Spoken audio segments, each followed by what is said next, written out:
ধরনের প্রশ্ন করে তাদের কাছ থেকে উত্তর নেওয়ার চেষ্টা করতেছি। এরপরে আমাদের বিশেষ করে সাইবার বুলিং এবং আরও যে অভিযোগগুলো আসতেছে সেগুলো নিয়ে আমরা দিন রাত কাজ করতেছি। আমরা চেষ্টা করতেছি এই জিনিসটাকে কত কমিয়ে আনা যায়। আমরা বিপিএসসি থেকে আরম্ভ করে আমাদের বিভিন্ন সাইবার অপরাধ নিয়ন্ত্রণ সংস্থার সাথে আমরা কন্টিনিউসলি যোগাযোগ করতেছি। আমরা এই বিষয়ে অনেকগুলো নোটিস করতেছি আমাদের যে কোনোভাবে হোক এই প্রোপাগান্ডা যাতে জিরোতে নিয়ে আসে। অসংখ্য ধন্যবাদ আমাদের আজকের এই প্রজেক্টে। আমরা নির্বাচনের আচরণ কিন্তু দেখেছি যে এই নির্বাচনের সময়টাতে কোনো ধরনের সেবন কাজ করতে পারবে। বাট আমরা একটা অভিযোগ পেয়েছি স্যার, একটা ছাত্র সংগঠন বিশ্ববিদ্যালয়ের সংবিধান নামে একটা কর্মসূচি ঘোষণা করছে স্যার, এটা আপনার নিয়ন্ত্রণ করবে কিনা বা কোনটা কি ব্যবস্থা আমাদের কাছে এই ধরনের ডাইরেক্ট অভিযোগটি আসছে এখনো আসে না। আমরা আসলে অবশ্যই ওই গ্রুপকে জানিয়েছি। এটা বিশ্ববিদ্যালয়ের আমাদের যে আচরণ নীতিতে সাধারণত কাজ করলে করবে। আপনারা কি কোনো ধরনের চাপের মধ্যে আছেন? মানে আমরা এখন পর্যন্ত কোনো ধরনের চাপে নাই। আমরা আসলে কাজ নিয়ে আমরা অনেক ব্যস্ত। আপনি জানেন আমাদের এই কাজগুলো শেষ করতে আমাদের অনেক চিন্তা করছে। এই ভিতর ধরেন নানা ধরনের সামনে না, আমরা কোনো ধরনের সেরকম কোনো চাপে নেই। আমাদের কাজের চাপ বেশি, আমরা কাজগুলো করতেছি। আপনারা দেখতেছেন আমাদের ব্যালটগুলো রেডি হচ্ছে, আমাদের আমাদের বিভিন্ন যে কেন্দ্র ওয়াইজ সেগুলোকে ডিস্ট্রিবিউট করার জন্য কাজ চলছে। সিসিটিভি ক্যামেরা আমরা স্থাপন করার জন্য ব্যবস্থা করতেছি। আমরা প্রয়োজনে আমরা সেই দিকটাও বিবেচনা করতেছি। আমাদের ওখানে যত স্বচ্ছতা আনা যায় সেই বিষয়গুলি নিয়ে আমরা দেখছি। কর্মীদেরকে যে কার্ড দিয়েছেন অনেকে বলছিল সেগুলো নির্ঘেতে করতে পারে ফেক কার্ড বানানো যেতে পারে। সেক্ষেত্রে সেরকম কিছু যদি ঘটে সেটা আমরা কীভাবে নিয়ন্ত্রণ করবেন? আরেকটা বিষয় হচ্ছে যে কার্ডগুলোর মধ্য দিয়ে আপনারা শিক্ষার্থীদেরকে আইডেন্টিফাই করবেন বা ভোটারদেরকে আইডেন্টিফাই করবেন, বিশ্ববিদ্যালয়ের কার্ড, আইডি কার্ড, হল আইডি কার্ড, আর এই কার্ডগুলো কেসিতে নির্ঘেতে পাওয়া যাচ্ছে। আর সেরকম কার্ড দিয়ে যদি কেউ কেন্দ্রে যায়, সে ভোট দিতে পারবে না, তাদেরকে কীভাবে আইডেন্টিফাই করবেন? এবং ভোটারদের অ্যাকুরেট ভোটার যিনি তাকে আইডেন্টিফাই করার বিশেষ কোনো পদ্ধতি আপনাদের আছে?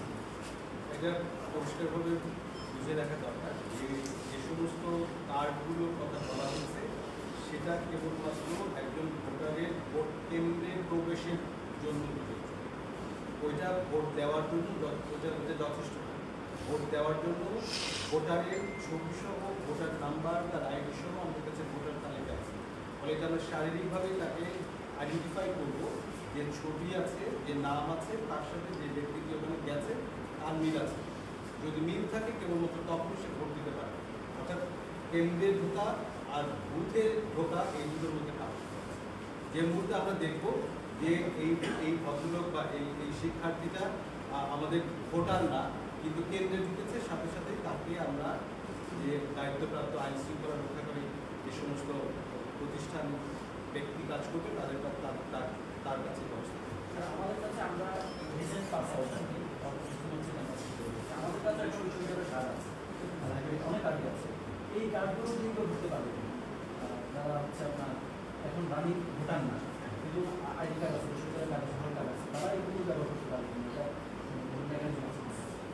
আমাদের কাছে ভোট কেন্দ্রে, প্রত্যেকটা ভোট কেন্দ্রে আমাদের মূল ক্যাম্পাসে প্রবেশের ক্ষেত্রে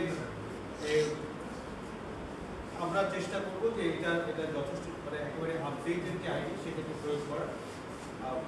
এখনো পর্যন্ত আমাদের প্রক্টর অফিস সেই ব্যাপারে পদক্ষেপ নেবে বলে আমরা আশা করছি।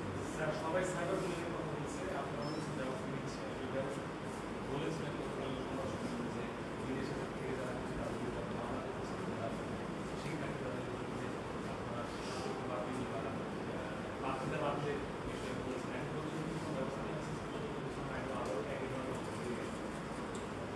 সাইবার বুলিং আপনাদেরকে খেয়াল করতে হবে যে এটা কেবলমাত্র এটা সাইবার স্পেস, যে সাইবার স্পেসটার নিয়ন্ত্রণ বিশ্ববিদ্যালয়ের তো নয়, বাংলাদেশের কাছেও এটা নিয়ন্ত্রণ। কিন্তু আমরা দেখছি যে যারা আমাদের প্রার্থী, যারা আমাদের শিক্ষার্থী এবং এই নির্বাচন কার্যক্রমকে ব্যাহত করতে পারে এইরকম যে সমস্ত সাইবার স্পেসের যে সমস্ত পেজ কিংবা গ্রুপ আছে, সেই গ্রুপগুলোর উপরে আমরা আমাদের প্রচলিত আইন অর্থাৎ বিশ্ববিদ্যালয়ের আচরণবিধি, বিশ্ববিদ্যালয়ের আইন এবং বাংলাদেশের প্রচলিত যে সাইবার সুরক্ষা আইন আছে তার আওতায় যেগুলো করছে তার তার ধাপে ধাপে আমরা এইগুলো প্রয়োগ করছি। অর্থাৎ যে প্রার্থী কিংবা যে শিক্ষার্থী তার জন্য আচরণবিধি প্রয়োগ, তার যে বড় অপরাধ করছে সে বিশ্ববিদ্যালয়ের যে আইন আছে সেটার মধ্যে করছে, আর এটার বাইরেও যে অপরাধ আছে সেটার জন্য আমরা আমাদের যে বাংলাদেশ পুলিশ সহ যে প্রতিষ্ঠানগুলো এই সাইবার অপরাধ নিয়ন্ত্রণের সাথে তাদের সাথে কন্টিনিউয়াসলি আমরা আমাদের অভিযোগগুলো পেশ করছি, যোগাযোগ করছি এবং কোথাও কোথাও নিয়ন্ত্রণ হচ্ছে। আমরা আশা করছি আরও দিনের মধ্যে আরও সক্রিয় হবে। স্যার গত সপ্তাহে কিন্তু বলেছিলেন বিটিআরসি এর কাছে আপনারা লিখিত অভিযোগ দিয়েছেন, তো তাদের পক্ষ থেকে এখন পর্যন্ত কোনো ব্যবস্থা নিয়েছে কি? তাদের পক্ষ থেকে তারাও কাজ করছে। এটা বিটিআরসি এই সমস্ত সাইবার যে কিংবা অন্যান্য যে প্রতিষ্ঠানগুলো আছে তাদের সাথে যোগাযোগ করছে আমাদের। স্যার বিভিন্ন পেজের মডারেটর এবং বিভিন্ন পেজ ট্রোল বা মেইন পেজগুলোর মডারেটর ঢাকা বিশ্ববিদ্যালয়ের শিক্ষার্থী এমনটি বলা হচ্ছে, আপনারা তাদের সাথে কথা বলেছেন কিনা এবং এগুলো আসলে বন্ধ করতে পারবেন কিনা? যেমনটা অভিযোগ কিছুক্ষণ আগে ছাত্রদের একটি অভিযোগপত্র আপনাদের কাছে দিয়ে গেছে। সেই প্রসঙ্গে আমি বলি যে শিক্ষার্থী সংসদ সহ কিন্তু দুটো পেজ আছে, তো এই পেজগুলো সম্পর্কে বেশি অভিযোগ এসছে। তো আমি গতদিনও বলেছি, এর মধ্যে যেহেতু আমরা বিটিআরসির মাধ্যমে এখনো এই পেজগুলো ওভাবে বন্ধ করে তারা কাজ করছে আমাদের কর্মকর্তা বললেন, তো আমি পার্সোনালি আমাদের কমিশনের পক্ষ থেকে তাদের অ্যাডমিনদের সাথে যোগাযোগ করেছি। আপনারা দেখে থাকবেন শিক্ষার্থী সংসদ 2 তাদের আমার সাথে কথা হওয়ার পরে আমি তাদেরকে রিকোয়েস্ট করেছিলাম, সেটি তারা বন্ধ রেখেছে। গত প্রায় 20 ঘন্টা যাবত বন্ধ আছে। এর আগেও বন্ধ করেছে, মাঝখানে একটু চালু করেছিল। গত 20 ঘন্টা যাবত শিক্ষার্থী সংসদ বন্ধ আছে।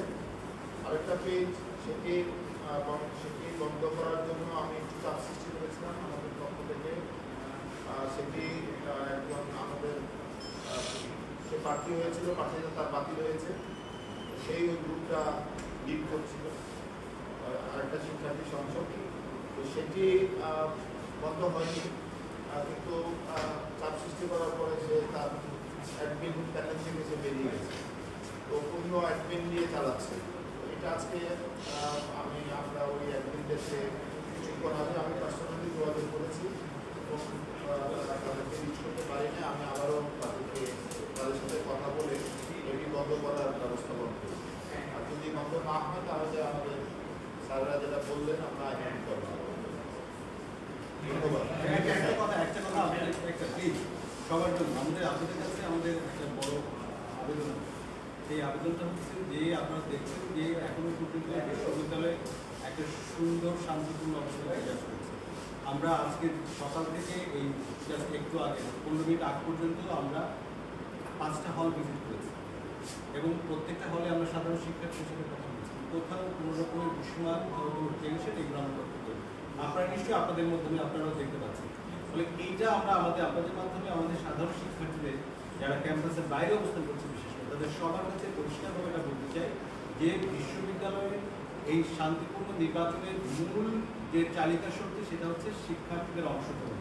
ফলে তারা যত মাত্রায় অংশগ্রহণ করবে যে কোনো ধরনের প্রোপাগান্ডা, যে কোনো রকমের গুলি, যে কোনো রকমের আশঙ্কা সব দূর হয়ে যাবে।